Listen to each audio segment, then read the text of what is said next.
जहां प्रदूषण से आम लोगों का जीना मुहाल है, तो वहीं दूसरी तरफ बढ़ते पोल्यूशन को लेकर राजनीतिक उफान अपने चरम पर है। आम आदमी पार्टी के बयान के बाद बीजेपी ने आप पर पलटवार किया है। बीजेपी प्रवक्ता संबित पात्रा ने सीएम केजरीवाल पर हमला बोलते हुए कहा कि उनकी नीयत में प्रदूषण है। वहीं मनोज तिवारी ने कहा कि सीएम साहब को दिल्ली से ज्यादा चुनावों की चिंता है। केवल हवा या पानी में नहीं है, हवा और पानी के पोल्यूशन के विषय में भी आज इस बृहद प्रेस कॉन्फ्रेंस में बात करेंगे, मगर सबसे बड़ा पोल्यूशन होता है नीयत का पोल्यूशन। और जहां तक अरविंद केजरीवाल और आम आदमी पार्टी है, their intent and their integrity is polluted. उनकी जो नीयत है उसमें पोल्यूशन है, उसमें खोट है। और इसी कारण से आज दिल्ली भ्रष्टाचार के प्रदूषण से मारी हुई है। वो व्यक्ति अपने प्रदेश को, जिसका वो पार्ट टाइम ही सही मुख्यमंत्री है, उसका प्रदेश पोल्यूशन में लोगों की सांसों से दम घुटने की स्थिति में है। माननीय केंद्रीय मंत्री को इस खतरे को लेकर आगाह करना पड़ता हो, उसके बाद भी उस व्यक्ति को दिल्ली में सिर्फ 2 घंटे की एक प्रेस कॉन्फ्रेंस करके भागने की जद्दोजहद लगी है। उसकी चिंता अभी भी दिल्ली की नहीं है, वो चुनावी दौरों पे है। ऐसे अरविंद केजरीवाल को मैं समझता हूं, वो घूमे, हमें कोई दिक्कत नहीं है, वो पूरा देश घूमे, दुनिया घूमे, लेकिन उनको दिल्ली में एक परमानेंट मुख्यमंत्री दे देना चाहिए। दिल्ली में जारी वायु प्रदूषण को लेकर राज्य सरकार का एक और बड़ा फैसला सामने आया। प्रदूषण को लेकर अगले आदेश तक दिल्ली के सभी प्राइमरी स्कूलों को बंद करने का फैसला किया गया।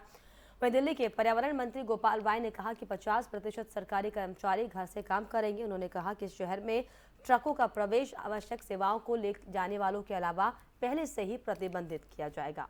दिल्ली के अंदर भी जो पंजीकृत डीजल के जो मध्यम वाहन है, उन पर भी प्रतिबंध रहेगा।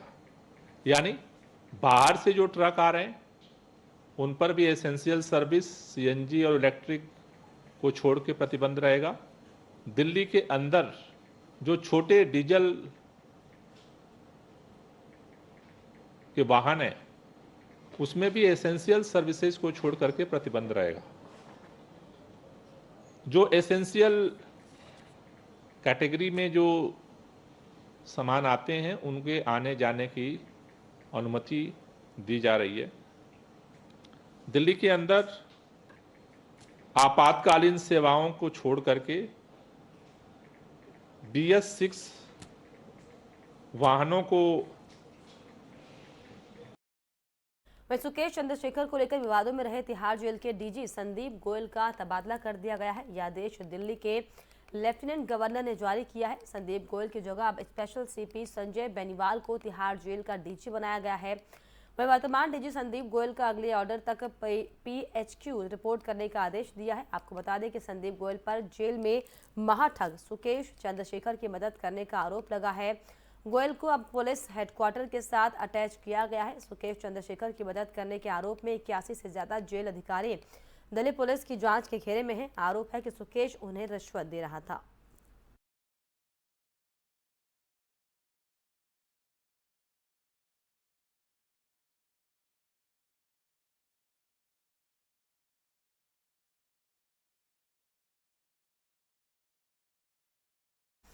गुजरात विधानसभा चुनाव को लेकर आम आदमी पार्टी ने अपना मुख्यमंत्री चेहरा घोषित कर दिया है। आपने गुजरात में मुख्यमंत्री पद का उम्मीदवार ईसुदान गढ़वी को बनाया।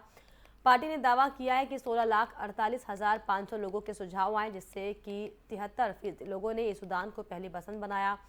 आपको बता दें कि आपके सीएम उम्मीदवार ईसुदान गढ़वी का जन्म 10 जनवरी 1982 को गुजरात के पिपलिया में हुआ।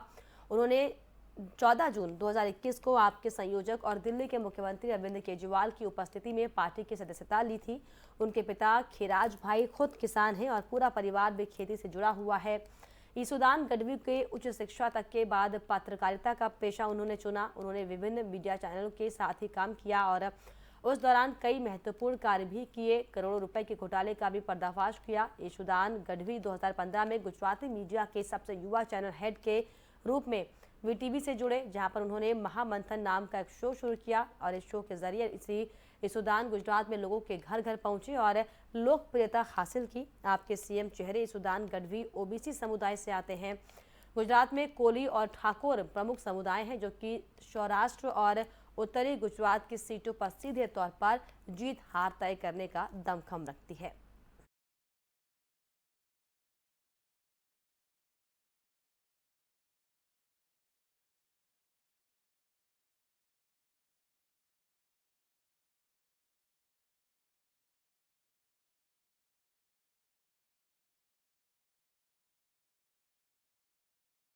इन दिनों बिहार के सीएम नीतीश कुमार केंद्र सरकार पर हमले का कोई भी मौका नहीं छोड़ रहे।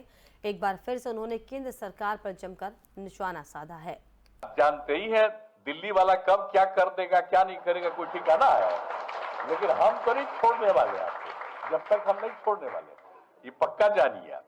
तो इसीलिए हम जो कह रहे हैं उसको भी जरूर लागू करवा दीजिए, तो मुझको व्यक्तिगत रूप से एक प्रसन्नता हो जाएगी कि कोई भी आदमी ने, सबको, बच्चों को, नई पीढ़ी को, लड़के लड़कियों को उर्दू के बारे में भी जानकारी हो जाएगी, तो बड़ा अच्छा रहेगा। हिंदी, उर्दू और अंग्रेजी भी पढ़वाते हैं भाई हम लोग, और भी सब लोगों को देते हैं, तो ये सब चीजों को जानेगा तो ज्ञान कितना बढ़ेगा, बहुत ज्ञान बढ़ेगा। तो इसलिए इन सब चीजों के बारे में जरा सा हमारा यही रिक्वेस्ट है कि इसको जरूर कर दीजिएगा।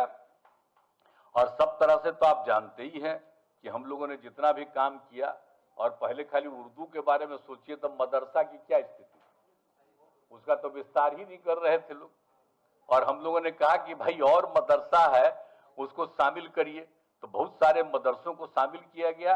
अभी शिरोमणि अकाली दल के प्रधान के लिफाफे से इस बार शिरोमणि गुरुद्वारा प्रबंधक कमेटी का प्रधान नहीं निकलेगा। पार्टी ने अपनी परंपरा को बदलते हुए चुनाव से ठीक 4 दिन पहले मौजूदा एसजीपीसी के प्रधान हरजिंदर सिंह धामी को ही पार्टी की ओर से उम्मीदवार बनाया।